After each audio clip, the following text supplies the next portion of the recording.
This is my dad. His name's Menno. He was born and raised in a small town in Manitoba. And when he was 21 years old, my dad moved to the Congo. He was stationed with an NGO that worked with local farmers, teachers, that sort of thing. This is what he looked like back then. So anyways, when my dad was there, he took a trip around East Africa, through Zambia, Zimbabwe, Malawi, Tanzania, Kenya, Uganda, and Rwanda.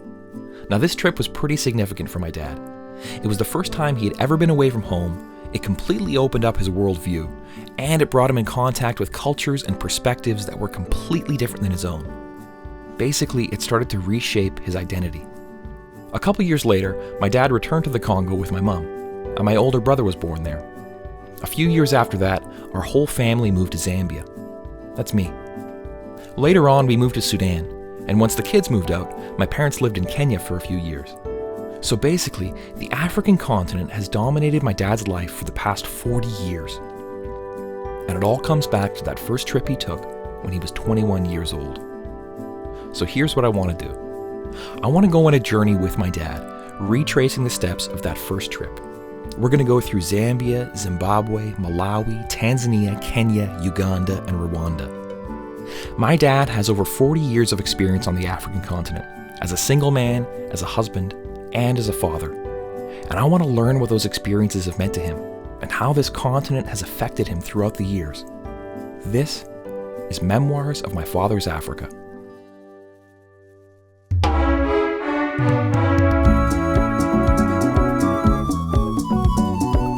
Our journey begins in the town of Chingola in northern Zambia. Chingola is a mining town, and my dad first came here in 1970 when he caught a ride with a gravel truck across the Congo-Zambia border. My dad hasn't been back here since, so his memories of Chingola are 47 years old. All right, good morning from Chingola. It's about, 5:10. 5:10 in the morning. Our bus leaves at 7 o'clock. 7 o'clock, so we're gonna try to get some filming done. It's just getting light out, so we're gonna try to get some filming done right now so we can catch our bus. I arrived at the border from Congo. Okay? I was in Lubumbashi. I had taken the train to Lubumbashi. I got across the border at a place called Chilalabomwe, and that's not too far from here. And then I took what they called in those days an emergency taxi from Chilalabomwe through Chingola to Kitwe, where I caught the train. So I didn't really spend a lot of time right here in Chingola. Yeah. Chingola. Yeah. Well, when I was here first, there was still it still reflected a bit of a colonial era where Europeans and Africans didn't live in the same areas. Now it's much more integrated. Some things are a little bit more run down, but I noticed there's a fair amount of work has gone on streets and so on. But when you get down into the heart of the city, there's a lot of energy. There's a lot of physical activity, a lot of buying and selling. People are hustling, trying to make a living, and so it looks good to me. Yeah.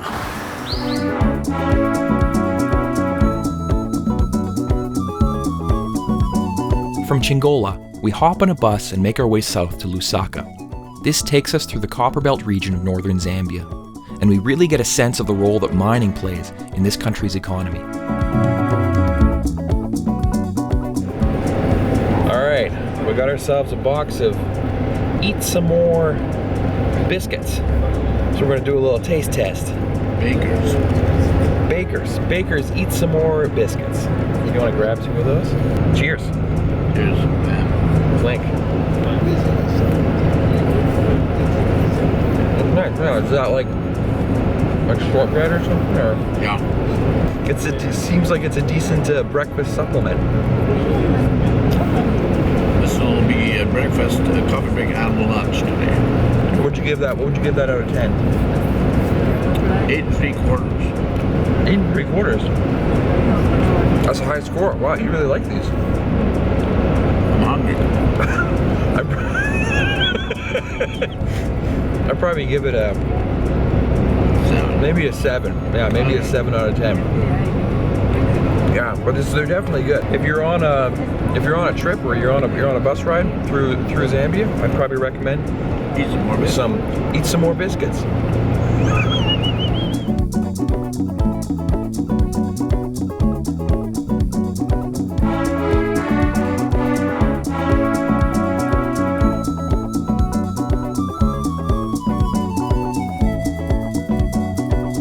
My dad barely stayed in Lusaka during his original trip, but 19 years later, he came back here with his wife and 3 kids. We lived here for 6 years, and most of the memories of my childhood are from this house in Lusaka, this yard. This was always a very special place to us. We did a lot of traveling within Zambia and also in Southern Africa, and it was always a bit of a haven to come back to. Our kids really loved this yard, had good years here. They had some good friends. They played their imaginary kind of games on this yard. There were 3 dogs that they were actually afraid of before we got here, but it took probably half a day and then they were best of friends. The years here were real family years because we had 3 children. They were with us here. I started out initially as a single fellow in Africa, and then later Lyd and I were married without children. But these were years that all 5 of us experienced together. So we all 5 we and our children, we have this in common: the years here in Zambia. You had lots of imagination. You had a friend by the name of Wes, and you and Wes would be digging holes. Sometimes I'd look out there and I'd see 2 white heads sticking out of the ground, and you had dug this massive hole, and you were, in your minds, you were doing something. I'm not sure what, trench warfare, what was it? You lived here, but your mind was sometimes on another plane somewhere, enjoying imaginary games with your friend. And these are, of course, your favorite plants. Right? You guys used to come into the house all blue from eating mulberries.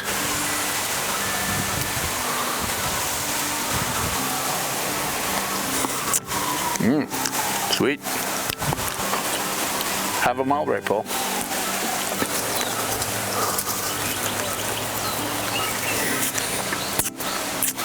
Well, enough. Hi there, dog. Hi there, dog. This is the kind of dog you want to be friends with. If you're not friends with him, not good. This place and this work and this environment and with our 3 children, it fulfilled so many of those dreams and expectations and desires that I had and that Lydia and I both had. We were in a very good place in our lives. We were healthy, we were energetic, we loved life.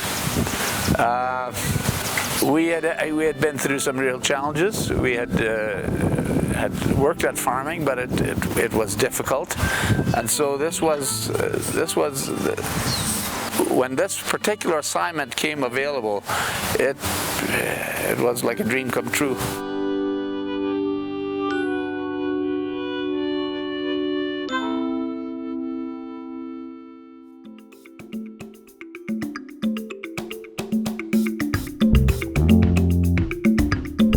From there, we head to a local market to pick up a few snacks for the next leg of our journey.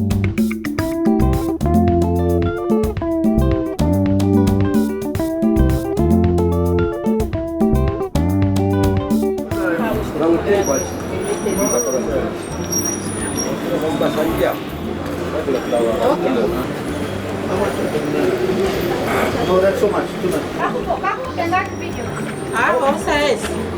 Vem pra cá. Vou você aqui. Vou você vídeo. Vou você vídeo.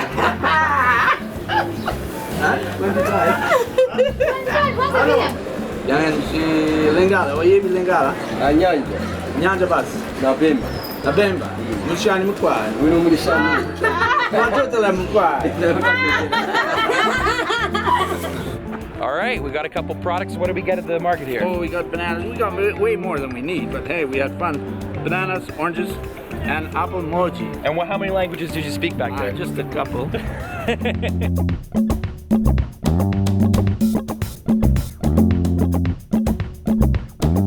From Lusaka, we grab another bus and head south to Livingston on the Zambia-Zimbabwe border. Now we're south of the mining country, and the landscape is dotted with small farms and scrub brush.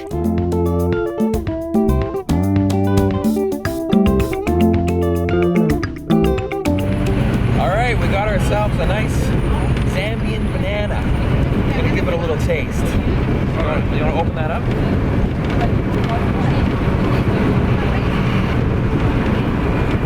All right. Locally grown bananas. Cheers.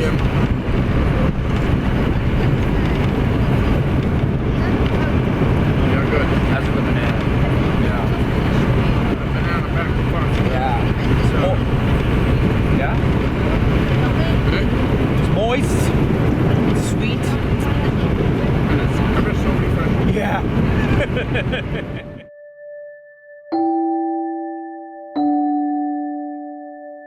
By now, we're about a week into our trip, and there's a little bit of friction forming between me and my dad. So we decide to sit down and talk about it a little bit. When you travel, especially kind of the way we're traveling, You're talking, I'm eating. Yeah, well, not always. I mean, that's one of the things, is that you got some long days on buses, some long periods in between kind of full meals, early mornings. You get tired. Sometimes if you're hungry or you're tired, you get a little bit irritated, and things aren't always peachy 100% of the time, right? I'm out. So I think, yeah, we're kind of entering into that time when I think the veneer and excitement of the beginning of the trip kind of we're kind of moving into the second stage of the trip, where it's more, this is life. This is going to be life for the next bit, right? Yeah. Yeah. So, we're starting to sometimes get on each other's nerves a little bit. It's easy for you to say. Yeah. So yeah, I mean, we're gonna try to be proactive, I guess, about trying to get enough sleep. I guess I gotta try to not push my dad too hard, and Good idea. and he's probably gotta try to do some things as well. Such as?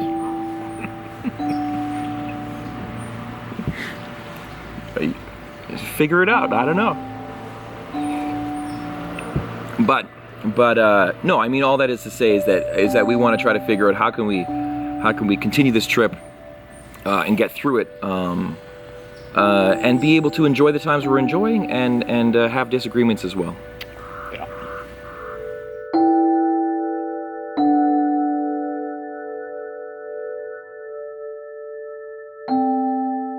Next, we crossed the border into Zimbabwe to visit Victoria Falls.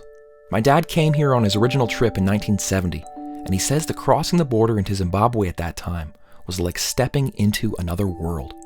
Vic Falls is one of those places that's difficult to describe. Locally, it's known as Mosiotunya, which means the smoke that thunders. I mean, it's true. You hear the falls long before you ever see them.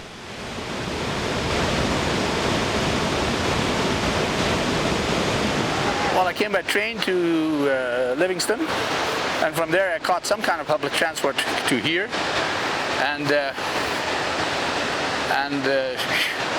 you didn't have to pay anything. You just walked over to the falls and had a look.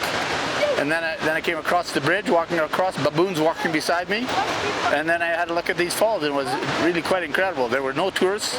I was mostly by myself, and able to enjoy this incredible natural sight.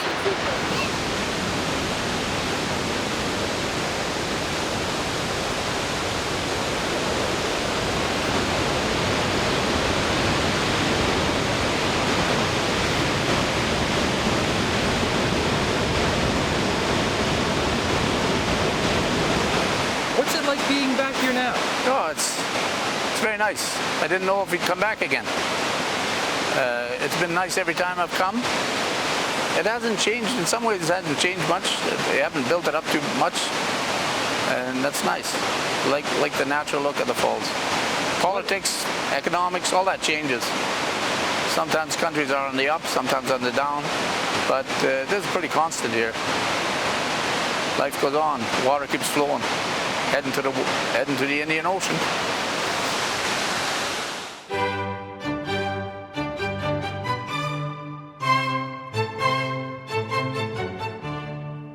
Next, we head to the Victoria Falls Hotel, which is the oldest hotel in town. My dad came here for a bite to eat in 1970, and he says that stepping into this place for the first time was an incredibly surreal experience. You see, Zimbabwe was still under the control of the white upper class at that time, so segregation was in full effect. My dad had just spent a year living in the Congo, which was more or less an integrated society. So when he first stepped into this old colonial establishment kept in perfect condition, it was a bit of a shock to his system.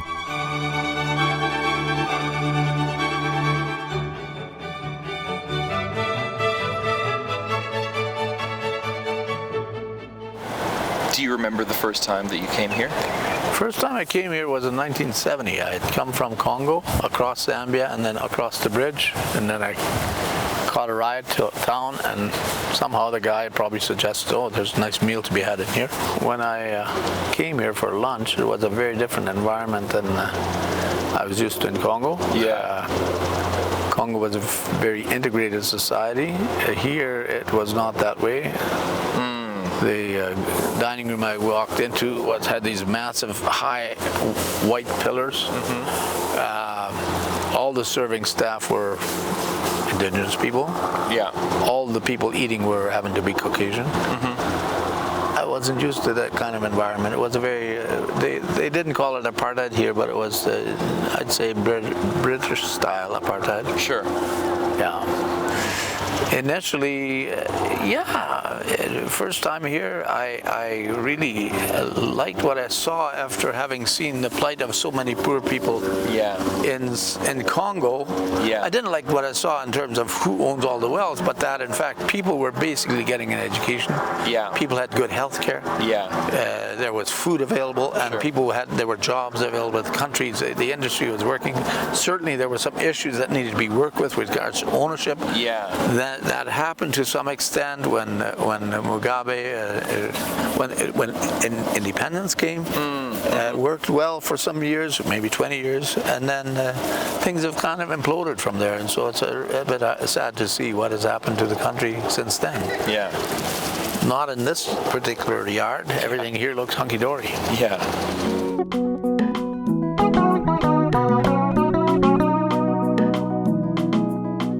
From Victoria Falls, we head south towards Bulawayo, which is the second largest city in Zimbabwe.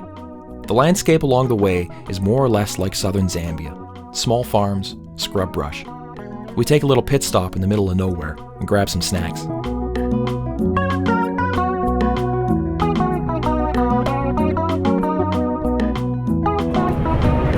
All right, we got ourselves here a bag of smoked beef Freemax crisps. We're gonna give it a try. Cheers.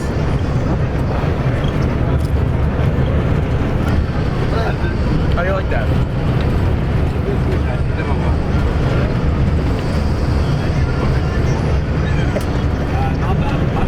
Not so good. Not a real crisp man. Not a crisp man. No.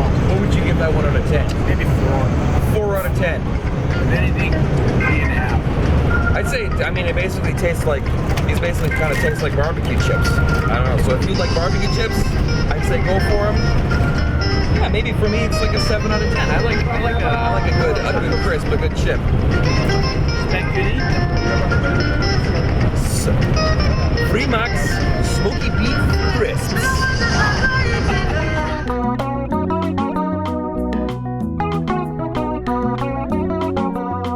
A couple hours later, we arrive in Bulawayo. Now, Bulawayo is one of those cities built with a vision. It's got wide avenues, roundabouts with statues in the middle, and beautiful old colonial buildings. When my dad first came here, he was on foot, so he just walked around the whole city. And he stumbled his way into a park at the center of town. I basically came here and walked all over the city, and I happened on this park. And it was incredible coming out of the middle of Congo and seeing a park. And now, of course, it looks very different, but in those days it was pristine. It was just immaculate, like an English garden, and kind of blew me away.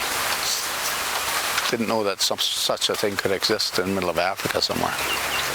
Well, it's kind of obvious in some ways that these parks and so on were built by certain people for certain people. The importance of these parks isn't quite as high. There isn't money, I guess, for this kind to maintain. On the other side of the road, the park looks a bit more maintained, but this part here, it doesn't look that well maintained. It's kind of going back to its original state, maybe. Yeah, it's hard for me to separate what I see with what we know has been going on politically and economically in this country. We do know there's incredible disparity here. We do know that there's a certain ruling class and a business class that have an obscene amount of wealth. We know that the situation for the masses is not that great. Healthcare, education have gone down. People have left the country in throngs to try to make a living in neighboring countries, even overseas. It's been an incredible brain drain in this country. Zimbabwe was a leader in the region at one time. They've lost that. By now they're a recipient of aid. This park can be easily fixed up. That's not a big deal. Yeah. If people deem it important, if government deems it important, but yeah, we know even in our own country, this is discretionary spending. This is not the important thing. The most important part of life here in Zimbabwe, the most important is that everybody has good healthcare, education, and food. Those are the big ones.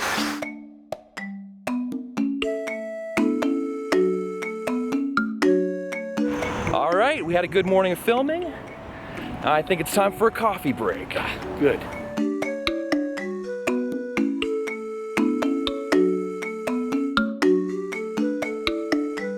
Next, we make our way to the Kami ruins, just outside of Bulawayo. This ruined city was once the capital of the Torwa dynasty, a great civilization that existed from the 15th to 17th centuries. This is an example of a civilization that rose and fell before Europeans ever set foot in this part of Africa.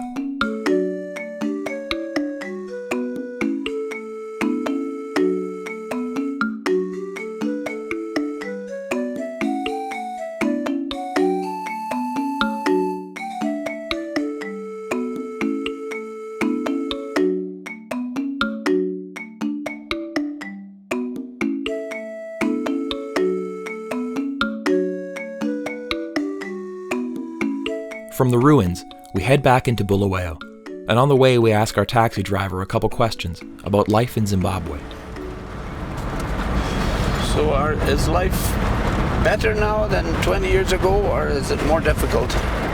Life now? Yeah. Okay, no say better now. Life is not better now. No? Because we have so many people who are not working. Oh, yeah. Are not employed. Right. Comparing to 20 years down the line, Yeah. people would go to work. Yeah. And now people are formally employed. Yeah, formally employed. Formally employed.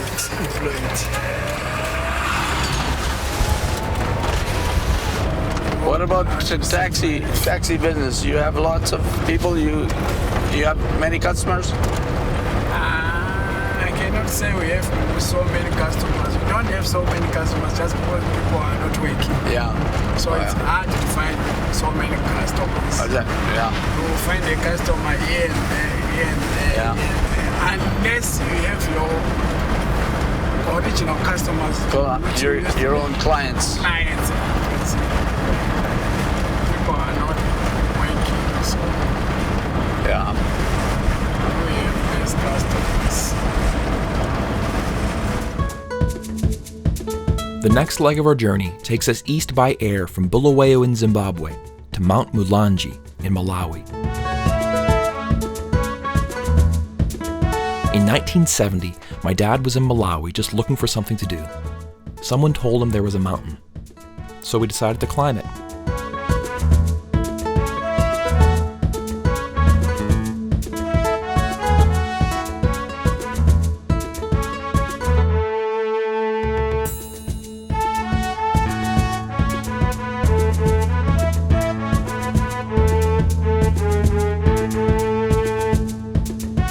All right, we made it up the mountain, Now we've got to take a little break because it's Buddha. it's raining. Oh yeah.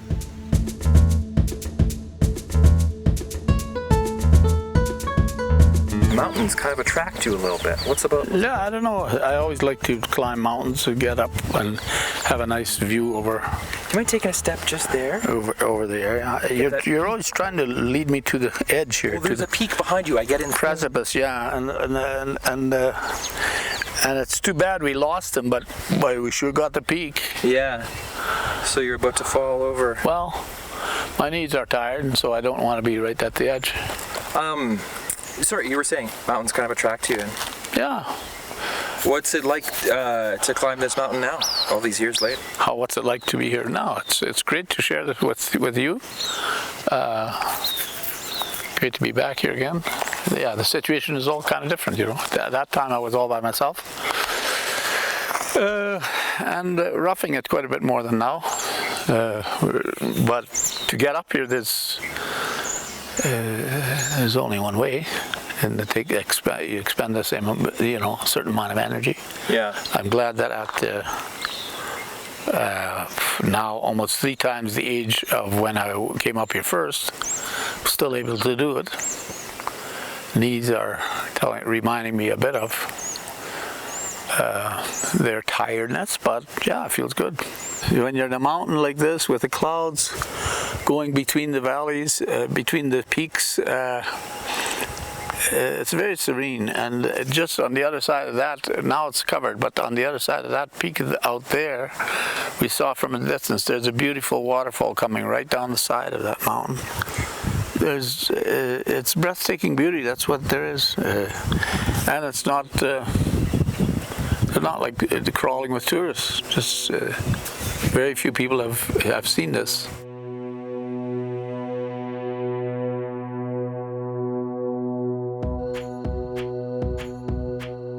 After making our way down the mountain, we hop on another plane and head north to Dar es Salaam in Tanzania.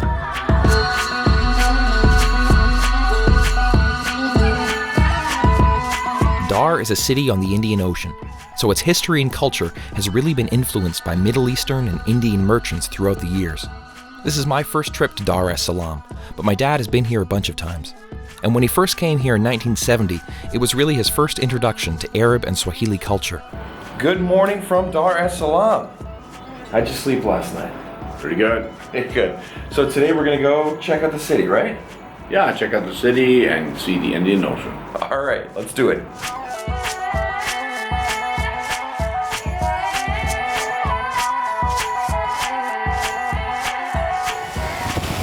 I flew from Blantyre to Dar. Yeah. And I actually only spent time in Dar. I didn't come out on the beach much. I went to the ocean, but I didn't spend time far out of Dar because I was basically on foot. Well, I noticed there was a different kind of culture here. I was used to more Central Africa, of course, being in Congo. Here, I noticed a real mixture of African culture and Arabic. Very strong Islamic influence. People had come here originally from Yemen and so on.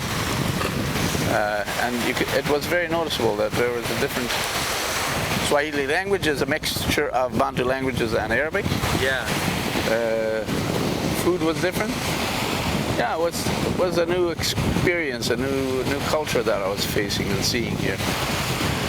Well, I wasn't here very long, so it was new. It was strange.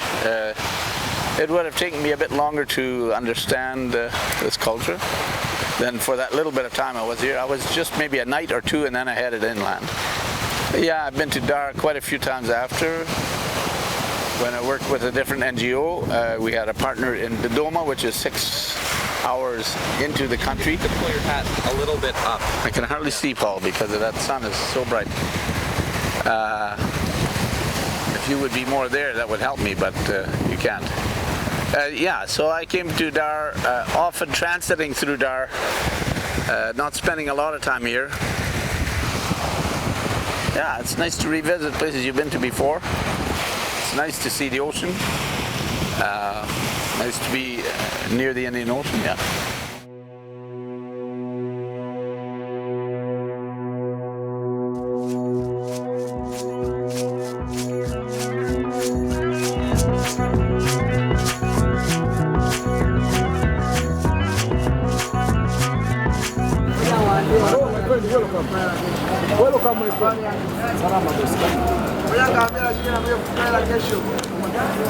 Very tired. No, he wants it. Not be tired. This one. How much for you?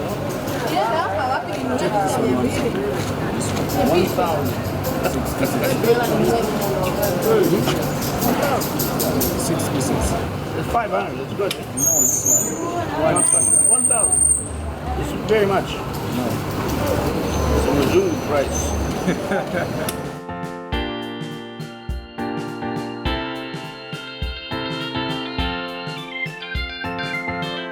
From Dar es Salaam, we catch another plane and make our way north to Nairobi in Kenya.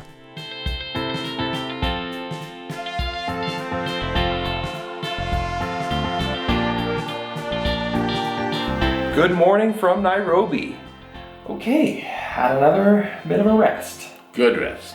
And what are we doing today? We're going to Kibera. All right, let's do it. Nairobi is one of the largest cities in Africa, and it's also home to one of the biggest slums in the world. Kibera slum is located in the heart of Nairobi, and we meet up with one of my dad's old friends, a guy named Alan Chola, to show us around. This is Kibera. Yeah. Kibera slums. Kibera, the well-known Kibera all over the world, the biggest slum in Africa. Yeah. And so we're standing right inside Kibera now. Yeah. Yeah. This could be about 2 million people living in this region. Kibera originally started when the Nubians were given land. Nubians from South Sudan were given land to settle here by the government. Then it grew slowly. It grew to what we have now. The reason why so many people settled here is because it's closer to the city center, closer to the industrial area where we have industries that do manufacturing.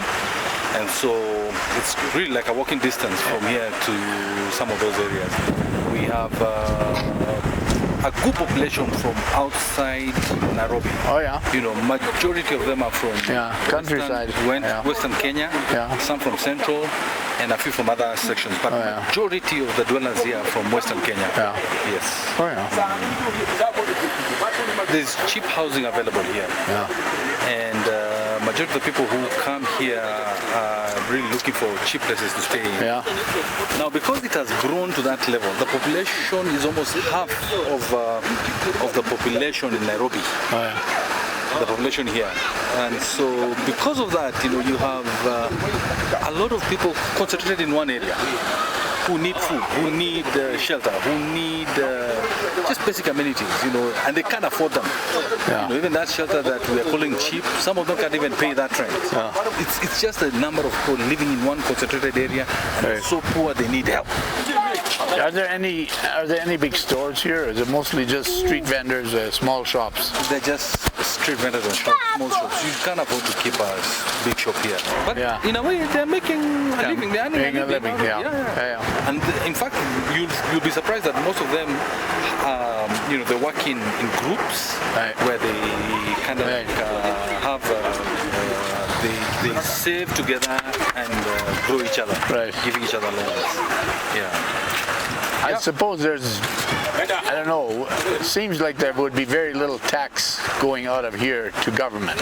Income tax, other kind of tax, property tax. Oh yes. Like even rent. How do you get rent tax? So it's so there's very little that goes back to the government from here. Because like I told you, even electricity, for instance, the connections that are there, they are illegal connections. So a lot of it goes to people's pockets. So for you to get a connection, you have to pay this group of people who are managing this area. And so all those wires coming from that electrical pole. Yes. a lot of that might be just plugged in illegally. It's not a lot. I mean, all of it is illegal. Okay. Yeah. And there's some middlemen or some middle group that are somehow earning money on it. Thank you very much. Yeah. Even water supply. Oh yeah. Water, you can't meter the water here because Right. they won't give you charge water. Just provide it and that's it.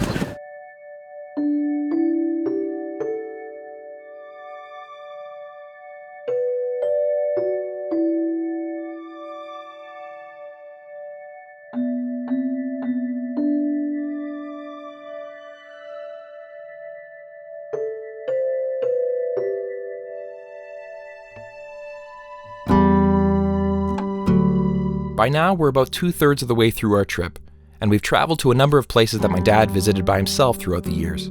Many of these trips took place after he had a family, and when I was a kid, I often found it tough to say goodbye to my dad as he headed off on a trip to one corner of the world or another. I've always wanted to talk to my dad about this, and this seems like a good opportunity. So we find ourselves a quiet garden to have a little chat. And I mean, I recollect, my recollection is that you weren't around a lot of the time. You were traveling. Now we've been revisiting a couple of these places and talking about the experiences that you've had at some of these places, you know? Yeah. There's a lot of great experiences that you've had around Africa as a married man with kids, but you've been traveling without the kids, without the family. And yeah, I mean, if I said that it wasn't a bit hurtful, it would be disingenuous. How does that make you feel?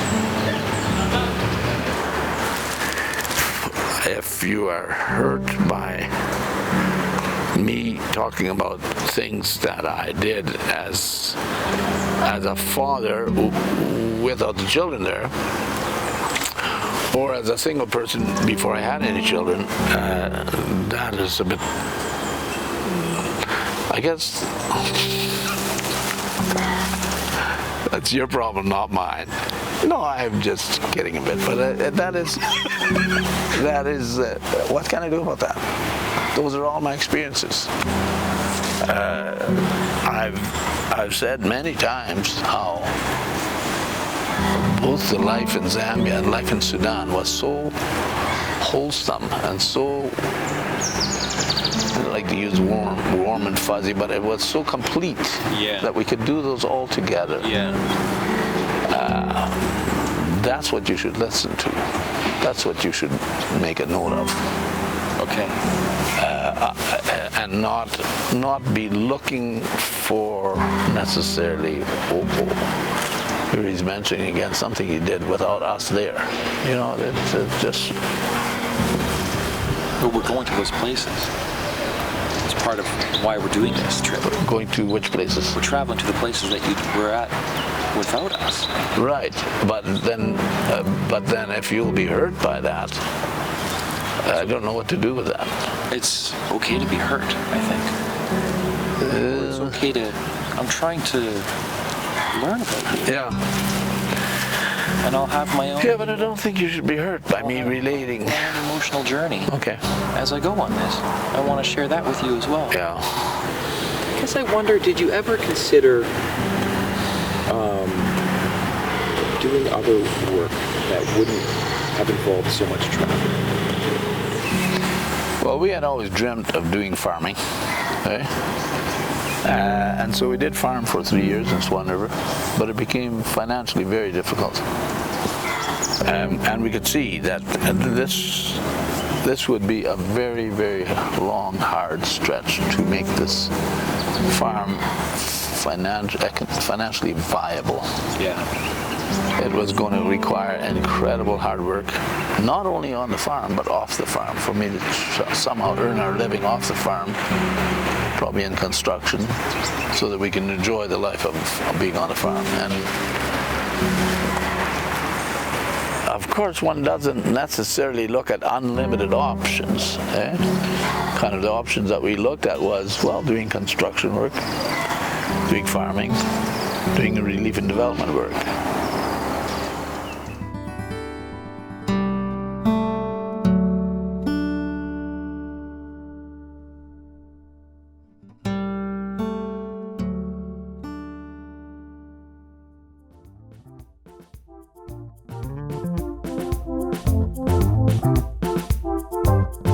Next, we meet up with Fred Isabwa, an old friend from Nairobi, to show us around a local marketplace. 200, 300, what do you think? What? 850, that's shit. But negotiable. It's of course negotiable. Yes. Freddie, how much? If I'm buying from you, it would be what, 300? Give that 400. 400? 400 is too much. 400 is too much. Freddie. Shut. Shut. Freddie. This is shut. This one? 400? Give me 750. No, 400 would be low. 750 with my friend. No, you're my friend. Okay, I think we go to check the next guy. Give me 4. Huh? It's okay. Now I'm giving you 4. Huh? 50 and 450. No, you said 4, but now you're going again to 450. Give me man. Okay. But we have to have 100 first. He gives 100. No, give me 100. He can't just cheat you. If he cheats you, then we have to go to the police because he already has his own. Okay. Asante sana. Karibu. Tuonane. You're asking about this one. Now see. I think your shirt, you should get a bigger one. This one. That's a fitting style. Yeah. That's a It's fitting style, but some of us who have a big... It was fitting, but now it's getting smaller. Kitambi, we called it Kitambi. But yeah, this big is boom. You have to have a bit of bigger shirt. Slightly bigger. Yeah, like me, I have a big one. It was fitting. It was fitting yesterday, but now you had too much ugali. Now it's getting smaller. I have to look for the bigger one. It's true. The shirts always get smaller. Yeah. So I have to look for the bigger one.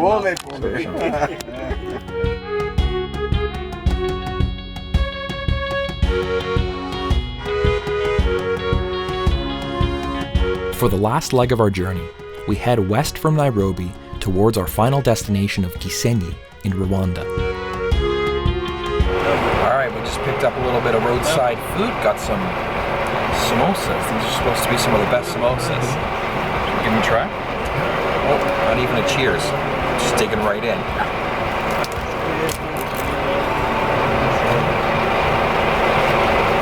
Oh, hold on. Spicy. Kind of crunchy on the outside. Got great flavor. 7. I might give these, I don't know, these are like an 8 or a 9. These are really good. Roadside samosas in Kenya. Top shelf. Bread to kind of cut it down a little bit, right? How's the bread? What do you give that bread every time? Well, when it was fresh, 8. Sounds good. 3 days old. 7.5. This 2-day trek takes us past the Great Rift Valley in Kenya, banana plantations in Uganda, all the way to the rolling hills of Rwanda and the banks of Lake Kivu.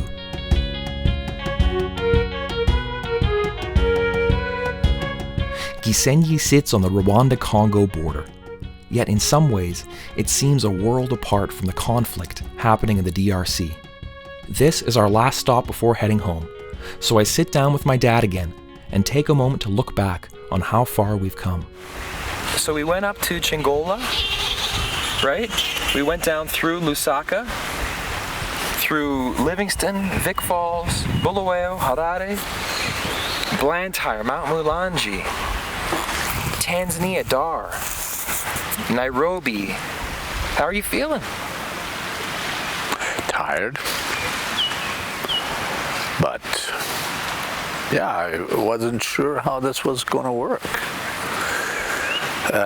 You know, I'm probably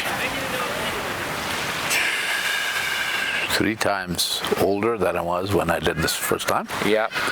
And all the vagaries of different food, different water, different weather, whatever, travel. I feel good.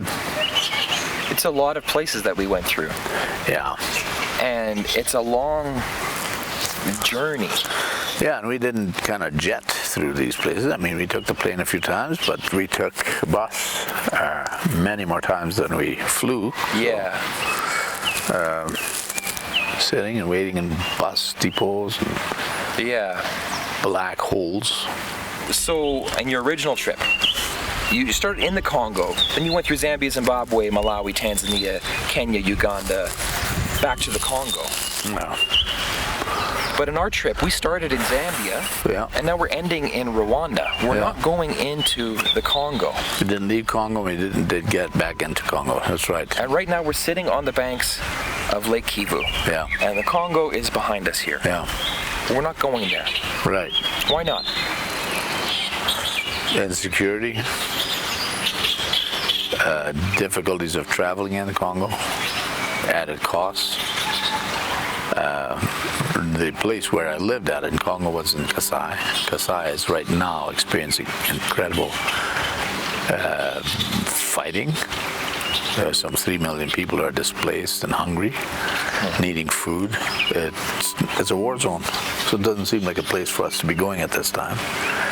These 40, 50 years in Africa, in a lot of ways, represent your life's work. I mean, it's the work that you've been doing throughout your life. Since you were in your early 20s, now we're traveling, and when you put down, well, as you go through border crossings and stuff, you put down your profession, you put down retired. I think I did it once. You did Felt like a doofus, but I did it once. But you did Mostly I continue putting down administrator. People don't. Yeah. Maybe you want to argue this point, but my point is that in many ways this has represented your life's work, and in many ways this trip has been a chance to look back on your life. Yeah. Looking back on your life, what do you think of the work that you've done? I feel, well, sometimes maybe a bit torn, but overall I would say I feel fulfilled. Why do you feel torn? Oh, torn by it would be nice to see more peace and more security and better life for the millions on this continent. That's what I mean by that. But on a personal level, you know, it took me quite a while to figure out what did I actually want to do with my life. And now looking back, I'm thinking that was great. It's not like it's over, but those were good decisions we made back then to give our life to what we have given it to. You know. Do you think that you made a difference?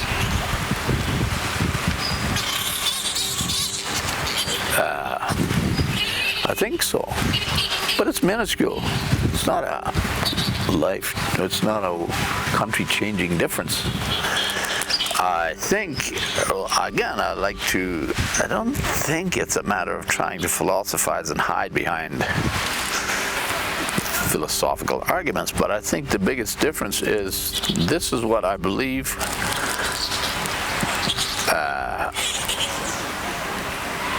I was fitted for. Yeah. I don't take an argument saying that this is the only thing I could have done with my life, and if I did something else, I would have been a failure. No, I could have done various other things. Yeah. But I think this was a good fit. Yeah. Did I make a difference? Yeah, not a terribly big difference, but then I don't want to be some kind of a arrogant individual who thinks that life would somehow be terribly different for many people if I hadn't been around. Yeah. I did my part. And now we're here. In some ways back where it all started, or at least being able to look towards where it all kind of started. And you may not come back here again. Mm-hmm.